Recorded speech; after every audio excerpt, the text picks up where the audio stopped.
दोस्तों, आज फिर आपका दोस्त डॉक्टर आर के माहेश्वरी। दोस्तों, हम सिस्टम पे चर्चा कर रहे थे और सिस्टम पे हमारी जो 3 सिस्टम पे अभी हमारी बातें कंप्लीट नहीं हुई हैं। उसमें से एक रिप्रोडक्टिव सिस्टम, इंटीग्यूमेट्री सिस्टम और तीसरा एंडोक्राइन सिस्टम।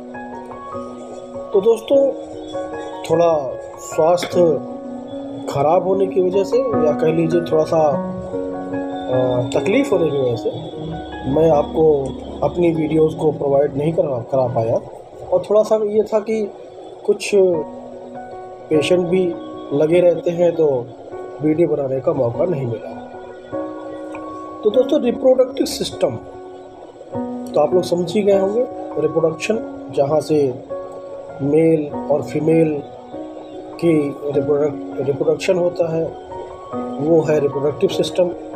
रिप्रोडक्टिव सिस्टम में मैं सबसे पहले रिप्रोडक्टिव सिस्टम की आपको इलेक्ट्रोपैथी की मेडिसिन बता देता हूँ। तो उसमें वेनवन, S3 और RE, ये 3 दवाइयाँ रिप्रोडक्टिव सिस्टम की इलेक्ट्रोपैथी में मतलब नंबर 1 पायदान की दवाइयाँ हैं, नंबर 1 पायदान की।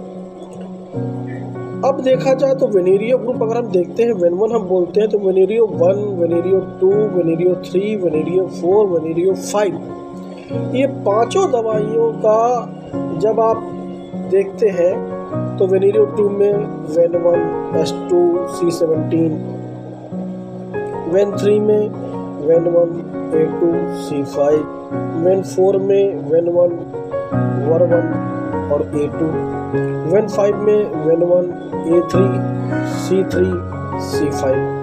तो ये जो है अपने में हेरिडिटी और सेक्सुअल प्रॉब्लम की एक अपने में सुपर मेडिसिन ऑलरेडी है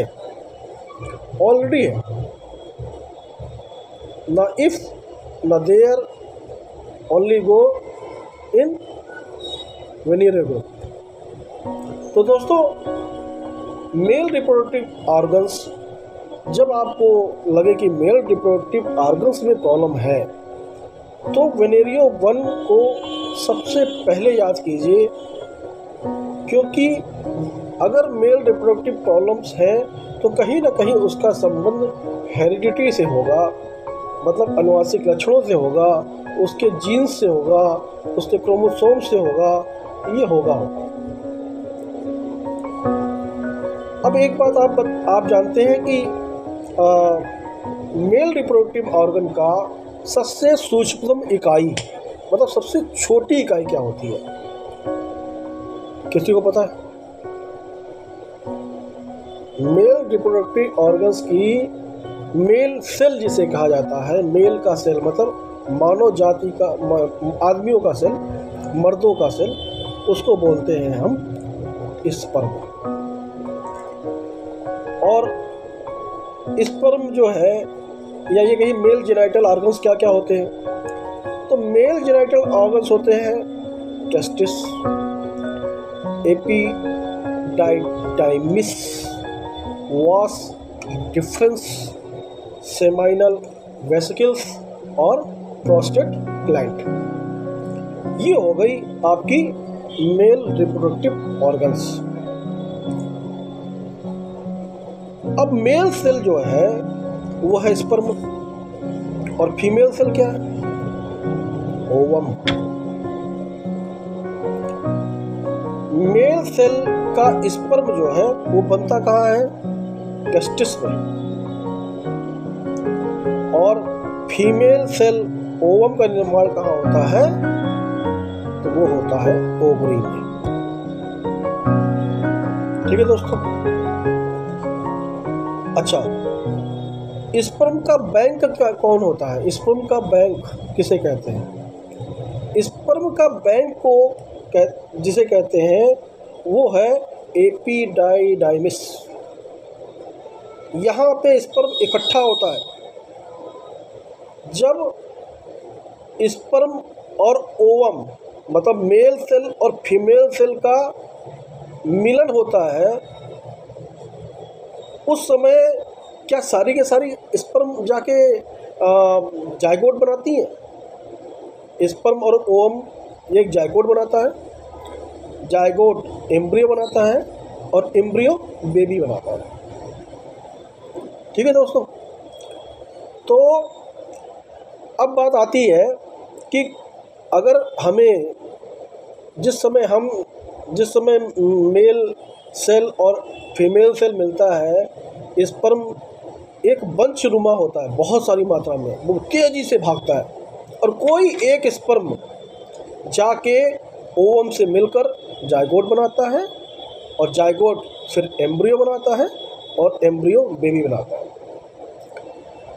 अब दोस्तों एक मैं आपको गुप्त बात बताता हूँ। गुप्त बात क्या, वैसे तो जो एजुकेटेड है, जिन्होंने इसको पढ़ा है, वो सब जानते हैं। महीने का जो और औरत के पीरियड्स का जो 14, 15, 16, 17वां दिन होता है, इस समय सबसे ज़्यादा संभावना होती है जाइगोट बनने की।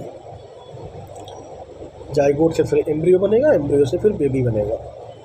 तो ये 14, 15वां और 16वां दिन के बाद मेंस्ट्रुएशन साइकिल की प्रक्रिया, मतलब मेंस आने की प्रक्रिया चालू होती है। अगर स्पर्म ओवम के साथ नहीं मिलता है, उसके बाद ही ये जो 14, 15, 16, 17वां दिन है, ये जो है बेस्ट पीरियड फॉर बेबी। अगर आप इसको थोड़ी सी स्टडी करेंगे तो आप पाएंगे कि वाकई में 14वां, 15वां, 16वां और 17वां दिन is the best time for baby. जो लोग बेबी को पाना चाहते हैं वो इस दिन का सिलेक्शन करें।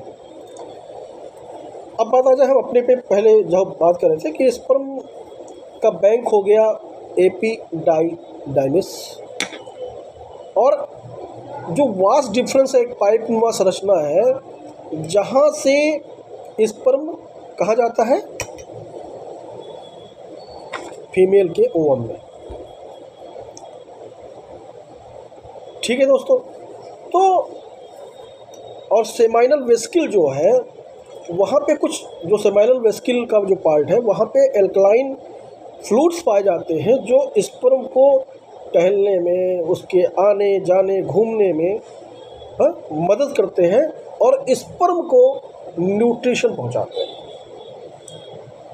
अब बताइए कि डॉक्टर साहब ठीक है, ये सब बातें तो ठीक है, लेकिन अगर यहाँ पे कोई दिक्कत आ जाए, सपोज करिए स्पर्म काउंट कम हो जाए या स्पर्म कम हो जाए या वास्ट डिफरेंस पाइप में कोई प्रॉब्लम आ जाए या एल्कलाइन जो फूड्स होते हैं जहाँ स्पर्म घूमते हैं वहाँ पे कोई प्रॉब्लम आ जाए, ये सब बातें अगर हो जाती है तो क्या कहें, क्या कौन सी ऐसी इलेक्ट्रोपैथी दवाइयाँ हैं? तो सबसे पहला नंबर आता है वेनवन का। सबसे पहला नंबर आता है वेनवन का। अब देखिए टेस्टिस की बात आती है तो टेस्टिस के लिए C3, C4 को याद कीजिए। अगर स्पर्म की मोर्टालिटी या उसमें कोई बात प्रॉब्लम आती है, तब आप जो है न्यूट्रिशन पे ध्यान दीजिए कि यहाँ पे न्यूट्रिशन किस मेडिसिन से पहुँचाई जा सकती है। न्यूट्रिशन पहुँचाते ही मान क्या होगा कि ये सब प्रॉब्लम सॉल्व हो जाएगी। ठीक है दोस्तों, तो इसमें जो सबसे बेहतरीन दवाइयाँ हैं, मैं आपको वही बोल रहा था कि वेनवन S2C17 सबसे पहली मेडिसिन है, इस पे ध्यान दीजिए। अगर आपको लगता है टेस्टिस में कोई प्रॉब्लम आ रही है तो वेनवन A2C5 वेन3 को ध्यान दीजिए। अगर आपको लगता है कि इसके न्यूट्रिशन में कोई प्रॉब्लम आ रही है तो वेनवन, वर्वन और A2 पे ध्यान दीजिए। अगर आपको लगता है कि यहाँ पे कुछ ऐसी चीज़ें हैं जहाँ पे मतलब कि मोर्टालिटी रेट घट जाना या सेक्सुअल प्रॉब्लम आ रही है, तो वहाँ वेन5, वेन1, A3, C3 और C5 को चूज कीजिए। ये रही बात मेल रिप्रोडक्टिव ऑर्गन्स की। अब बात आती है कि female reproductive organs.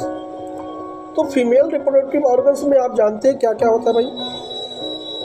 External organs में Libya majora, Libya minora, hymen और सिल्टोरिस, यूरिथ्रा, वेजाइना, ये सब चीज़ें होती हैं एक्सटर्नल ऑर्गन्स। लेकिन इंटरनल ऑर्गन्स क्या क्या होते हैं?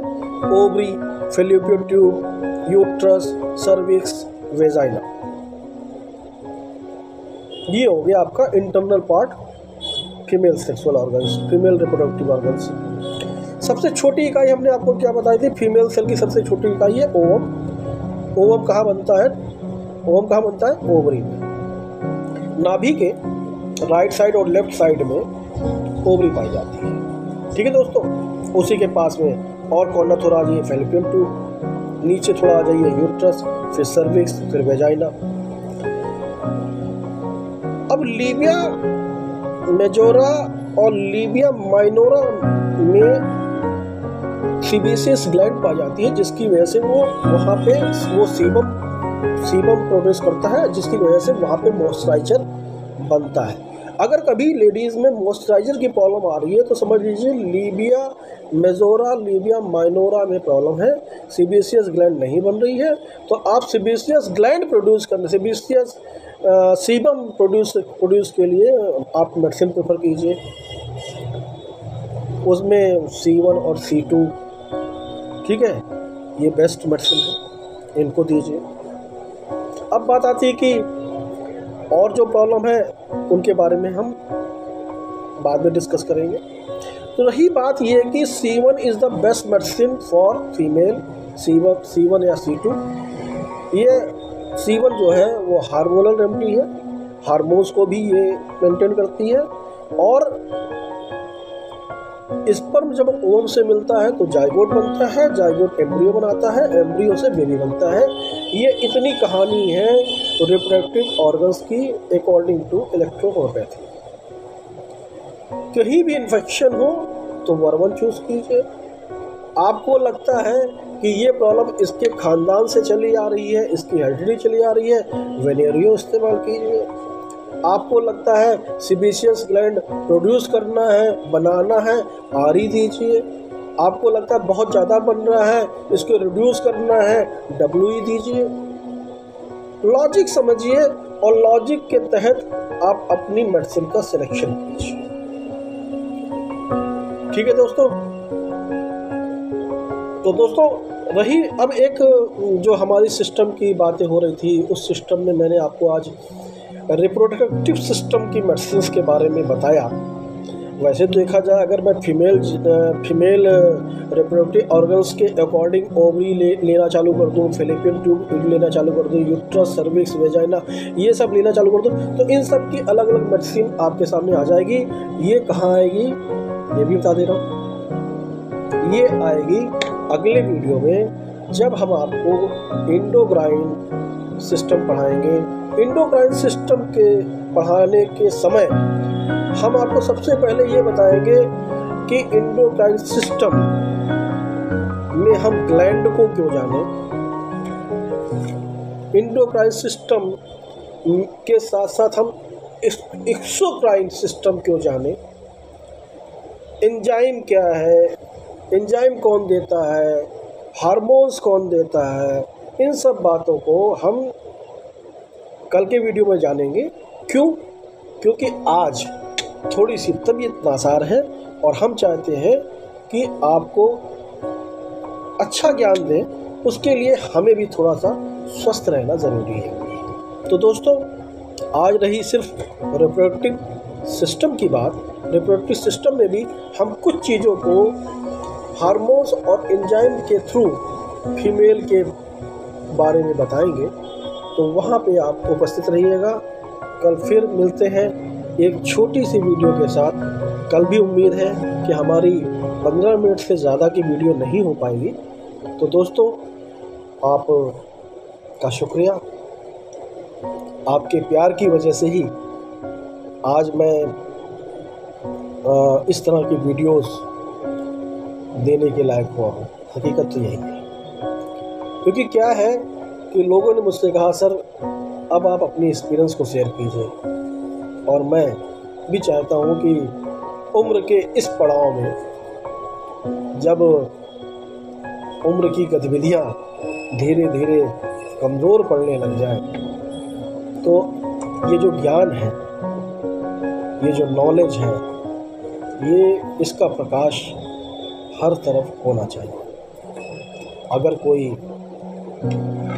गलतियाँ हो जाए, आपको लगे कि नहीं समग्र नॉलेज नहीं है या समग्र ज्ञान नहीं दे पा रहे हैं, तो कृपया करके माफ़ कीजिएगा।